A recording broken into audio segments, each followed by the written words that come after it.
2025 தொடக்கத்தில் தமிழக அரசாங்கம் எல்லா மாவட்டத்திலையும் நிறைய கலைஞர்களை கூப்பிட்டு ஒரு போட்டி ஏற்பாடு பண்ணியிருந்தாங்க.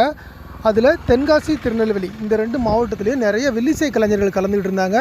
திருநெல்வேலியில் மட்டும் 35க்கும் மேற்பட்ட புகழ்பெற்ற வில்லிசை கலைஞர்கள்லாம் கலந்துருந்தாங்க. தென்காசி மாவட்டத்துக்கு சங்கரங்கோயிலில் நடந்தது. இப்போ அதுக்கான முடிவு இப்போ அறிவிச்சிருக்காங்க. தென்காசி, திருநெல்வேலி இந்த 2 மாவட்டத்திலையும் தேர்வான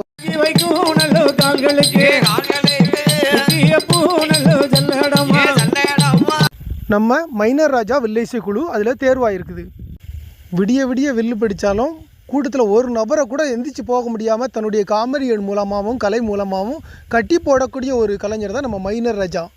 வரக்கூடிய தை மாதம் சென்னையில் சங்கமம் நிகழ்ச்சி, மிகப்பெரிய ஒரு நிகழ்ச்சி நடைபெறுது. 4 நாள் நடைபெறும் அந்த நிகழ்ச்சி. அதில் மைனர் ராஜா வில்லிசை குழு அந்த நிகழ்ச்சியில் கலந்துக்கிறாங்க. இது ஒரு மகிழ்ச்சியான விஷயம் உங்களுக்கு நான் தெரியப்படுத்துகிறேன். உங்களுக்கு தெரியும், நம்மளோட சேனலில் அவங்க மைனர் ராஜா வில்லிசை குழுவோட நிகழ்ச்சி நிறைய நம்ம ஒளிபரப்பிக்கிட்டு இருக்கோம். வில்லுப்பாட்டில் தனக்குன்னு ஒரு பாணியை ஏற்படுத்திக்கிட்டு அதன்படி அவங்க வில்லு படிச்சுக்கிட்டு இருக்காங்க. அவங்க வில்லு படிக்கக்கூடிய அழகே தனி.